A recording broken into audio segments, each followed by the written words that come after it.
Assalamualaikum warahmatullahi wabarakatuh. Nama saya Aura Rizkia Zalfa dengan NIM 2302 14643. Di sini saya akan mereview jurnal dengan judul Attachment and Borderline Personality Disorder as the Dance Unfold a Quantitative Analysis of a Novel Paradigm. Jurnal artikel ini dikutip dari Journal of Psychiatric Research dengan volume 175 dan halaman 470 sampai 478. Jurnal ini dipublikasikan pada Juli 2024 dengan penulis Federico Mancinelli, Tobias Knoll, dan Julia Graham. Pertama, saya akan menjelaskan tentang abstrak dari penelitian ini. Penelitian ini menyelidiki hubungan antara kecemasan, keterikatan, dan gangguan kepribadian ambang atau biasa disebut BPD. Melalui interaksi sosial virtual menggunakan paradigma tugas menari, studi ini melibatkan peserta dengan BPD dan kontrol sehat serta menggunakan kuesioner untuk mengukur gejala BPD dan gaya keterikatan. Hasil penelitian ini menunjukkan adanya hubungan kuat antara kecemasan, keterikatan, dan masalah identitas, serta pengaruh suasana hati dan jarak interpersonal terhadap penelitian interaksi sosial. Selanjutnya, saya akan menjelaskan pendahuluan dari jurnal ini. Penelitian ini bertujuan untuk menyelidiki hubungan antara kecemasan, keterikatan, dan gangguan kepribadian ambang, atau biasa disebut BPD, melalui interaksi sosial virtual.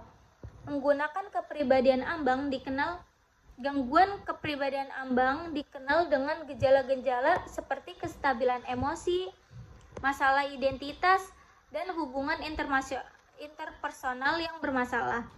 Kecemasan, keterikatan yang mencerminkan ketakutan akan penolakan dan kebutuhan yang tinggi akan kedekatan sering kali ditemukan pada individu dengan BPD.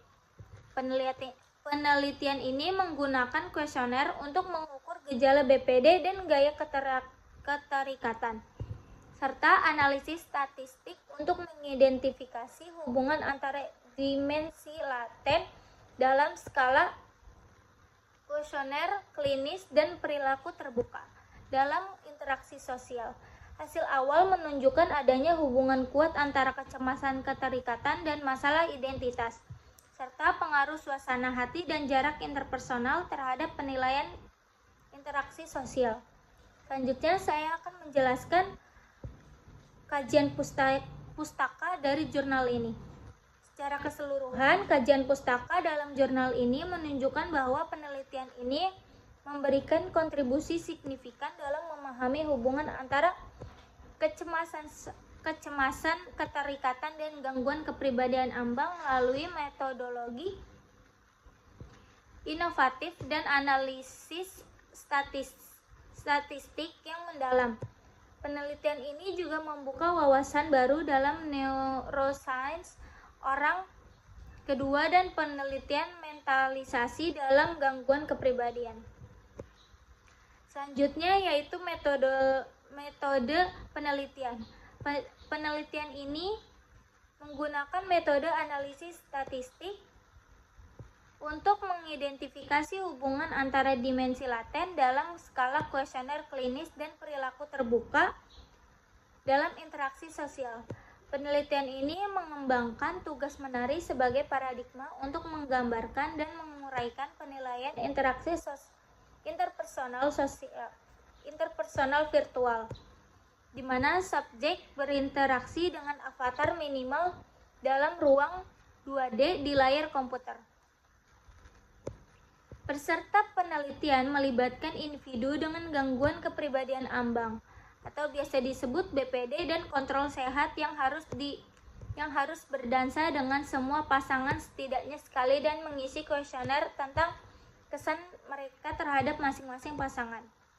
Kuesioner digunakan untuk mengukur gejala BPD, gaya keterikatan, serta aspek-aspek seperti kesukaan, kepercayaan, pengarahan terhadap pengaruh terhadap pasangan, dan usaha yang menginvestasikan dalam interaksi. Metode analisis yang digunakan termasuk analisis faktor, analisis korelasi kanonik, dan analisis korelasi jarang. Penelitian ini juga mengukur pengaruh jarak dan suasana hati terhadap interaksi sosial.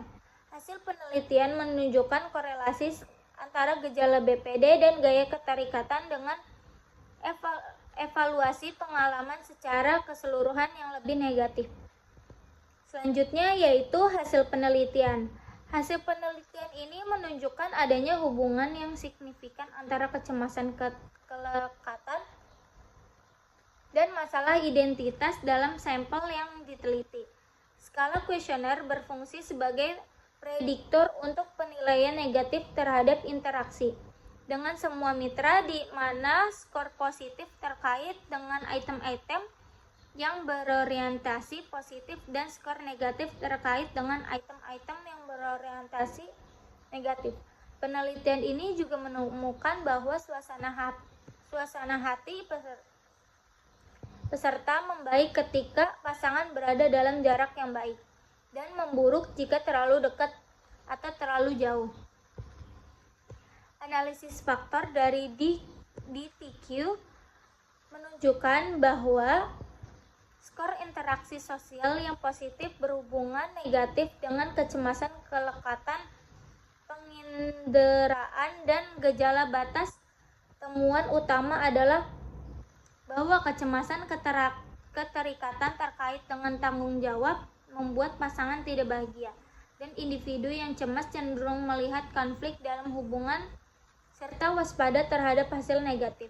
Penelitian ini mendukung gagasan bahwa tugas interaksi sosial virtual dapat mengukur aspek penilaian sosial yang sehat dan tidak sehat, meskipun memerlukan validasi lebih lanjut. Selanjutnya saya akan menjelaskan kesimpulan. Kesimpulan dari penelitian ini menunjukkan adanya hubungan signifikan antara kecemasan, keterikatan, dan gangguan kepribadian ambang.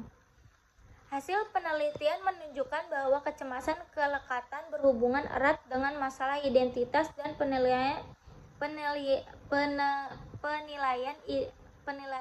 negatif terhadap interaksi sosial. Suasana hati peserta membaik ketika pasangan berada dalam jarak yang baik dan memburuk jika terlalu dekat atau terlalu jauh. Paradigma tugas menari yang melibatkan avatar virtual digunakan untuk mengukur pengalaman interpersonal, dan hasil menunjukkan bahwa gejala BPD dan kecemasan kelekatan berhubungan dengan evaluasi negatif terhadap interaksi. Analisis faktor dari DTQ menunjukkan bahwa skor interaksi sosial yang positif berhubungan negatif dengan kecemasan kelekatan,